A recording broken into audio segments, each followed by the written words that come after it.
The return of New Orleans Saints tight end Juwan Johnson should play dividends for the New Orleans Saints' new offense. We got all that and a little bit of lagniappe for you on today's episode of Locked On Saints.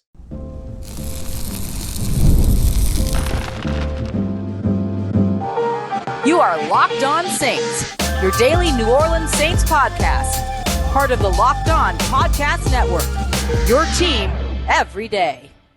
What is good, Who Dat Nation and Who Dat family? I am your host, your friend, Ross Jackson, New Orleans native, your New Orleans Saints expert and credentialed member of the media covering those New Orleans Saints as the Saints beat writer over at LouisianaSports.net and Saints analyst at WWL TV. And on today's episode of Locked On Saints, we're talking to Juwan Johnson all episode. We're going to take a look at how his versatility and how he can impact the run game, how that impacts the New Orleans Saints as he returns here in 2024. We'll take a look at his yak value and how that actually creates a little bit of stock up for Juwan and this offense. And we're going to lead it all off with Juwan Johnson's impact in the middle of the field because he has been one of the most, I would say, bountiful middle of the field targets for the New Orleans Saints since transitioning to tight end. We appreciate you very much, as always, for making us your first listen of the day every day and for being an everydayer here on the show, which is a proud part of the Locked On Podcast Network, your team every day. Today's episode brought to you by friends at Game Time. Download the Game Time app, create an account, and use the promo code LOCKEDONNFL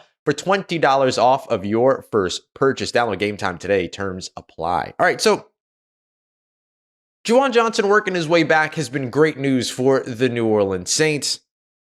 And one of the big reasons why is because I feel that he could have a major impact on this new New Orleans Saints offense. So he's got to be able to stay healthy. He's got to be able to stay on the field. But that is the same assumption we make for every player when we're looking at projecting how they impact the system, right? We're assuming that the offensive line, if the offensive line does well, then this. If Chris Olave and Derek Carr are on the same page, then this. If the running game is working, then this. No different when it comes to Juwan Johnson in this situation, right? Like the key thing for Juwan Johnson is that he's got to be able to stay healthy. He's got to be able to stay on the field. And if he does that, he should be able to contribute. But I wanted to go over more specifically how some of his contributions benefit, particularly this style of offense. And I want to start off with the middle of field attack because I believe that Juwan Johnson, when healthy, when cooking, is one of the Saints' most successful middle of field attack players and will be more so in this new New Orleans Saints system. Now, Juwan Johnson mentioned in his post-practice media availability at Yulman Stadium the other day that a lot of emphasis sometimes is put on the system, put on the scheme, but it's really all about the mentality. So let's assume that the mentality is there. Let's assume that the scheme is working because I think that the scheme and the system are obviously also very important. Juwan Johnson fits in perfectly with what Klint Kubiak has been doing all throughout training camp so far, where we've watched the New Orleans Saints offense actively attack the middle of the field, which is something that doesn't feel like has been happening. I mean, we did film studies last year where we were mentioning that there were no routes crossing the middle of the field. Everything was married to its perimeter, and a lot of stuff was working at or outside the hashes, not a lot populating the middle of the field, things like that. Just literally not even attacking that area, with the exception of kind of the dump offs over the middle in the short area and things like that. And of course, look, Juwan Johnson last year was very helpful in that area. 118 of his 300 plus receiving yards last season came from the short middle of the field, dumping off there and then allowing him to turn up and go and get additional yards. And actually, he got 51, if I remember correctly, yards after catch in those situations, in which we're talking about a guy that was able to then go out there and pick up some additional yards for you and be a good yards after catch threat and all these other things. So if we look at where Juwan Johnson's production has been over the middle of the field over the course of the last 2 years, we learned two things. The first of which is that there's obviously room to tick up, but the second of which is that he's been a heavy concentration there. 398 of his receiving yards since transitioning to tight end over the course of the past 2 years of his 876 total receiving yards have come in the middle of the field. That's 45%, nearly 50% of his production being done in the middle of the field. Now that makes sense, right? Because the middle of the field should be a greater emphasis than either perimeter. So you might get a perimeter left a third of the time, perimeter right a third of the time, and then the middle of the field half the time. But that's just not what we've seen in this New Orleans Saints offense. We've seen a much heavier reliance on those perimeters, especially over the course of the last couple of years. So for me, looking at where Juwan Johnson ends up having an impact, it's definitely over the middle of the field. So what does having an attack over the middle of the field do for you, especially with a tight end? Well, it opens up a lot of other opportunities, because if you're able to populate an attack over the middle of the field, that might draw some of that safety coverage into sort of those cover 1 looks or those cover 3 looks, and then open up some other things in other areas of the perimeter. So the more that you attack the middle of the field, the more that you're able to be able to comfortably attack the middle of the field, first of all, because you're going to have your passing lanes and all these other things. You're not looking to one side or the other. You're not playing to one strength or one weakness in terms of some quarterbacks throw better to one side than the other and all these other things. So you're making your life comfortable for the quarterback, but you're also attacking defenses where, well, they kind of need to be attacked, right? Like each of those 3-level separations is a hole to drop something into, whether that's a drag route that splits between the defensive line and the linebackers, or whether you're literally attacking the whole of the defense, which is between those linebackers and safeties.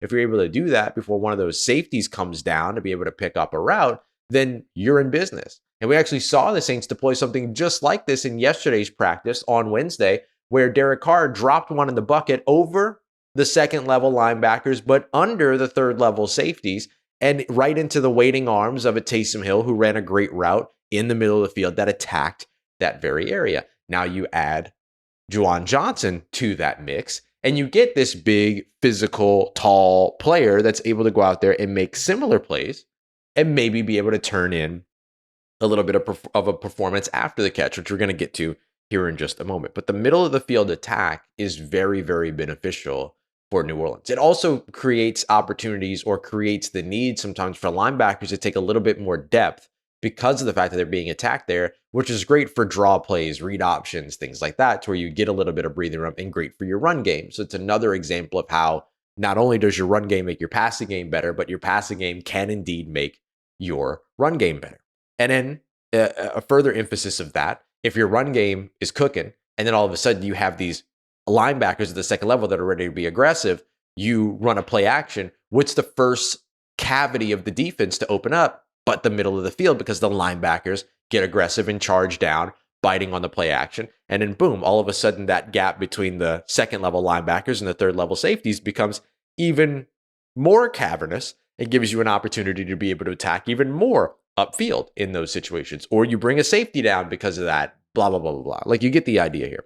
So that's why I think that Juwan Johnson coming back ends up having such a major impact for the New Orleans Saints, because he's able to help to create these kinds of effects by attacking the middle of the field. And it's clear that Klint Kubiak's new offensive system wants to attack the middle of the field as well, by the way. So I think that that's another thing that ends up helping out here, is Juwan Johnson fits and complements exactly that need, that desire, that want that the New Orleans Saints are putting an emphasis on, at least it looks like, over the course of training camp. Coming up next, let's discuss how Juwan Johnson produces as a yards after catch receiver, because his yards after catch numbers match or are tied with some of the players that a lot of folks are expecting to be the yak monsters for the New Orleans Saints in 2024. We got that coming up for you next as we continue on with today's episode of Locked On Saints, part of Locked On Podcast Network, your team every day. Today's episode of Locked On Saints is brought to you by friends at Game Time. Game Time is the absolute best place to go to make sure that you are getting the best deal on your last-minute tickets. Game Time is the absolute destination for last-minute ticket purchases. It's where I always go when I'm traveling, want to go to an event out of town. I'm not familiar with what's going on, stuff like that. No worries. What's going on tonight? Open up the Game Time app, and then boom, zone deals, flash deals, so much more. And with all-in pricing toggled on, I don't get surprised when I get to the checkout with a bunch of hidden fees.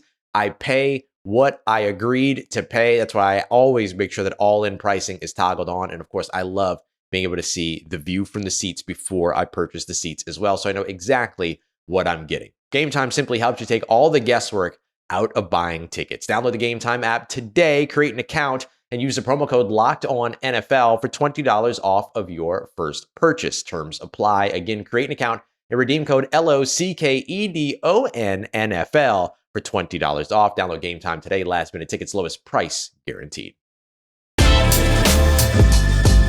All right, family. Juwan Johnson might be one of the Saints' best yards after catch threats, even better than the guys you're thinking about. We appreciate you very much. As always, making Locked On Saints your first listen of the day every day. Don't forget to go and check out our friends, Michelle Majuk and Vinny Iyer over at Locked On Fantasy Football, bringing you every single Monday through Friday the fantasy football advice you need to be the best and smartest fantasy football player in your league. Go and check them out today wherever you get your podcasts, and on YouTube, it's Locked On Fantasy Football. So, a lot of emphasis, of course, has been placed on yards after catch. We looked at it heavily ahead of the NFL draft and the Saints needing sort of that yards after catch threat. We discussed it even more with Aaron Schatz, who over at FTN Fantasy, creator of DVOA, who kind of put an emphasis on how these Shanahan offenses typically help you see an uptick in offense when it comes to yards after catch, and the Saints are kind of expected to get that same boost here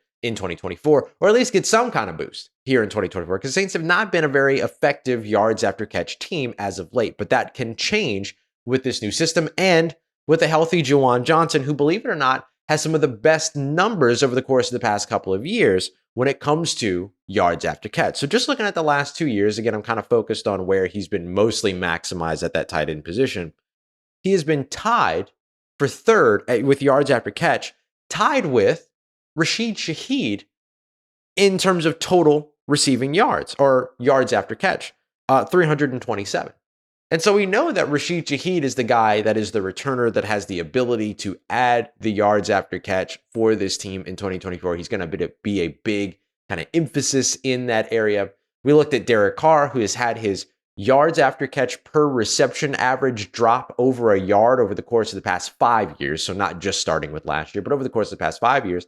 And if the Saints were to have gotten him just one more yard Saints receivers would have earned just one more yard after catch per reception last year, then all of a sudden Derek Carr would have been a 4,000 yard passer. Now, if Derek Carr locates balls a little bit differently, hits guys in stride, gets the timing down, all these other things that are all about calibrating your offense that we saw much better towards the end of the season than we saw during the beginning of the season, which is not a surprising thing, then, that helps a ton too.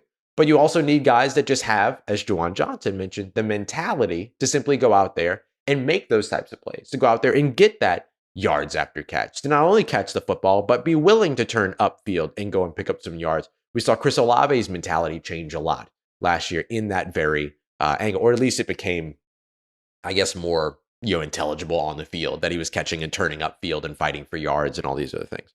Juwan Johnson's always been that dude. Remember, he was the guy last year that ended up leaving the late Tampa Bay game with a shoulder injury, came back and then made a diving catch where he somersaulted over the front of himself up the seam, up against Tampa in Tampa Bay. And that's the effort that you're going to get from a guy like Juwan Johnson. I hope that Juwan has that one on his I'm Him compilation. He has a compilation of 200 plus plays over the course of the past 5 years from both games and practice that kind of remind him that, yeah, I am that guy. I can be that guy. I love the mentality, and I hope that play is on it. But I think that he will have the opportunity to add a lot more of those clips to his I'm Him playlist or I'm Him compilation, thanks to his ability to get yards after catch. Not only is he tied for third with Rashid Shaheed when it comes to yards after catch in total, he also, on a yards after catch per reception basis, which tells a little bit of a different story, on over 25 targets over the past 2 years, he's got 4.1 yards after catch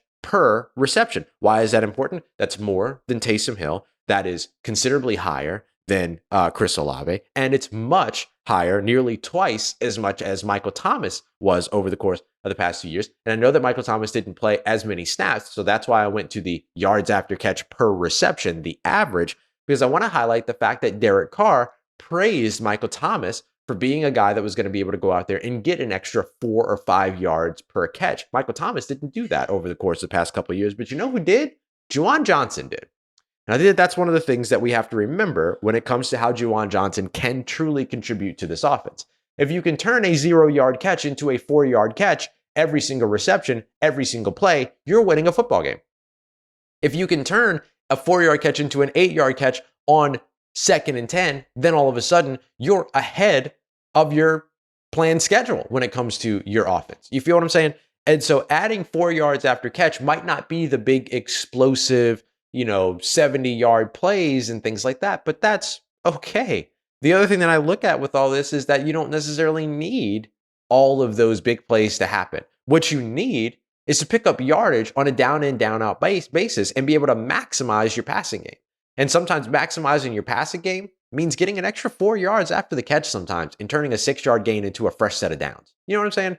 And so for me, that is where I think you can see a lot of value from Juwan Johnson over the course of this 2024 season. So some of it's going to be about him. Some of it is also going to be about the system, right? And the way that he's game planned, the way that he's schemed up, the routes that he's asked to run, and of course, him and Derek Carr getting their timing on the same page, which is going to take some time, right? It took time last year when both of these guys were dealing with injury. It's going to take time this year with Juwan Johnson not having been able to be a part of training camp so far. So the sooner that they can get Juwan Johnson out there on the field again, running routes, going up against the defense, catching passes at full speed from Derek Carr, the absolute better, because you want to get that timing, you want to get that calibration down. Right now, they're going to focus on ramping up, one of our phrases here on the show, on ramping up Juwan Johnson's participation, which makes sense because you don't want to re-aggravate, re-injure, or cause another injury. Remember, sometimes you get a surgery on one foot, you go out there, and then you start participating in practices and stuff like that, but you're overcompensating over on the other side and you end up hurting the other foot. You don't want to compound the issue. I understand that.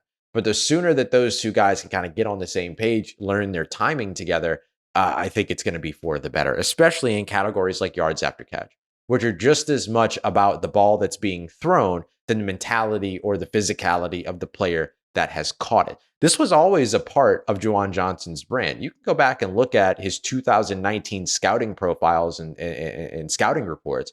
And one of the big things that you're going to see is physical after the catch, yards after catch, all these other things. This was a big part of what he did as a converted wide receiver from back in college when he was with Penn State and then eventually transferred over and finished up at Oregon. And so now him moving over to tight end, this is one of those qualities that you want to see translate with him. And so far we've seen it. It's just that we haven't been able to see it on a consistent game by game basis because of health stuff, right? That's been the thing. And so if Juwan's able to stay healthy this year, which I'm sure he wants to do more than anybody wants him to do, then I think all of a sudden you really get an opportunity to be able to maximize this and be able to benefit from it for your offense. All right, coming up next, I want to take a look at his versatility, which always goes unheralded, as well as contributions to the run game, because of course, both of those things are going to be massively important to the New Orleans Saints' new look offense. We got that coming up for you next as we continue on with today's episode of Locked On Saints, part of Locked On Podcast Network, your team every day. Today's episode of Locked On Saints is brought to you by our friends at FanDuel, MLB, WNBA, NFL preseason, soon NFL regular season, college football. There's so much to get in on over at FanDuel. Odds, lines, props, parlays, everything that you need. So if you've been thinking about it, now is absolutely the time, especially with college football and the NFL on the way. But I'm going to give you another reason. This is really cool that what FanDuel is doing. They got something different for you for right now. Through September 22nd, all FanDuel customers can bet $5 and will get a free 3-week free trial of NFL Sunday Ticket for YouTube or YouTube TV. Then with your existing YouTube TV base plan, you'll be able to watch every regular season Sunday afternoon out of market game for those 3 weeks. And even better than that, all that you need is a Google account, a current form of payment, and you can cancel any time. So join today by visiting FanDuel.com/lockedon and download America's #1 sportsbook. Let's get it, Who Dat Nation. Juwan Johnson can not only be a huge part of the Saints' middle of field threat, a huge part of what they do after the catch, but also his versatility and contributions to the run game might be key to helping this offense get going off the bat. We appreciate you very much, as always, for being here with us. We'll be live later on today, probably around, 5, 6-ish, something like that, Central Time, to kind of recap everything that goes on with the New Orleans Saints at training camp today. I think we're going to see a lot more game prep, so excited to see all of that. We appreciate you very much, as always, for being here. And then, of course, remember, we are your team every day, so we're here every day, and right now, twice a day. And I don't know if I'm going to stop, honestly. I'm in a nice rhythm. We'll see how things go. So I want to talk about Juwan Johnson's versatility a little bit because I think it's one of the more unheralded, uncelebrated qualities of Juwan Johnson's game. Just looking back to 2023, just last year, took snaps at fullback, several different tight end alignments. When I talk about several different tight end alignments, I mean, a tight end can be lined up offset, they could be lined up in line, they can be lined up detached from the line of scrimmage, all these other things. There's a lot of different ways you can deploy a tight end, and there's still a tight end, you know what I'm saying? And then, of course, there's a left and right side, all that. So just several tight end alignments lined up in the slot and lined up out wide. You go back to 2022, fullback, snap, single. Also took, it was a right halfback snap, I think in like a split backfield situation. Tight end snaps, slot snaps, wideout snaps. Moves around an awful lot. And it's not something that we ever really talk about. Because typically when we're talking about versatility, right, we talk about Taysom Hill. And rightfully so, right? Taysom Hill is one of, if not the most versatile player in the NFL. Taysom Hill, Dennis Allen rather, told Kay Adams just this week that he wanted to play Taysom Hill at Sam linebacker, but Sean Payton wouldn't let him do it. So of course you're going to be able to get good stuff out of Taysom Hill when it comes to the idea of versatility, and you're going to elevate Taysom Hill in that conversation. That should not change. I'm just saying we should be talking about Juwan Johnson's versatility a little bit more. And again, staying on the field, being on the field, and all that stuff will always help those conversations and everything, but I think he's intent on doing that. And so if you've got a guy that you're able to move around all over the place, what does that mean for a Klint Kubiak? Well, it kind of puts Klint Kubiak right at home, right? I mean, Klint Kubiak got a lot out of, Conklin over in Minnesota back in 2021. Obviously, last year in 2023, he was working with George Kittle, a very versatile tight end. I'm not super worried about trying to compare exactly to George Kittle when George Kittle's one of the best tight ends in the game and everything like that. But in terms of the usage of how you can move a George Kittle around, you can do the same thing with Juwan Johnson. And one of the reasons why you can do that is because of his contributions to the run game. So it's not just about the passing game in terms of how he ends up elevating his game in 2024. It's about how he contributes to the run game as well, because that's part of what's going to keep you on the field, right? We've seen Foster Moreau deliver some, mean, nasty blocks over the course of the preseason. I mean, we broke one down. Dennis Allen kind of highlighted it during his presser yesterday, and then we talked about it in our insider film study of that 16-play drive that Cedric Wilson had this great crack toss block on the end, but just beneath that crack toss block was Foster Moreau not literally, but almost quite literally decleating a defender coming off of the play side and crashing down and setting that edge. Juwan Johnson has the ability to do exactly that as well. So if you get both of these guys going in terms of their ability to be able to block, it keeps them on the field. It gives you the opportunity to be versatile and multiple out of 12 personnel, which means one running back, two tight ends. First number is running back, second number is tight ends, or digit rather. And that ends up giving you all of the possibilities in the world, because look, from 12 personnel, when you've got two tight ends on the field, you look like a run play, but you can go for a passing play. Sometimes you can set that up to look like a passing play by moving one of those guys detached from the offensive line, moving them out to the slot. You can do that with Juwan. You can do that with Foster. And so then that makes it look like a passing play a little bit more, or at least gives the threat of a passing play look. And then you run the football anyway. Great. And you've got 7 big bodied blockers out there to help you with it. Your 5 offensive linemen and 2 stocky tight ends that will be able to go out there and help get that done. Again, extending your line of scrimmage laterally to extend where you can run the football in this outside zone, wide zone system. So that's one piece. The other piece is having 2 tight ends on the field. You then get to really maximize your middle of field attack, because you get those big bodies that can navigate the congestion. And really, look, if Dallin Holker is healthy by the time the regular season rolls around and does make the roster, then there's another guy that ends up being able to contribute in this area in terms of the route running and ability to be able to attack the middle of the field, navigate the congestion of a defense, and make some big plays. And then you add on top of that yards after catch threat, middle of field attack. We're getting back to what we were discussing before. And then on top of all that, this also helps to sell your play action game a little bit. You get these 2 tight ends out on the field, you run the play action, those guys chip, that gives your quarterback a little bit of help, and then they release for their route once your quarterback breaks out of the mesh point of the play fake, and then they're either open then or they're working their way upfield, and then you have the ability to be able to attack that way as well. So I think that the versatility and ability to be able to move these guys around as much as you can, Taysom Hill, Foster Moreau, Juwan Johnson, and Dallin Holker, who can move around quite a bit as well. Again, assuming he's healthy and makes the roster. Really, really good value. Really, really good value. Where can Juwan Johnson contribute a little bit more? The thing that comes to mind most immediately is contested catches, being able to then contribute in the red zone and be able to help out in terms of what's going on there. I think that that's another place where, the game has room for him.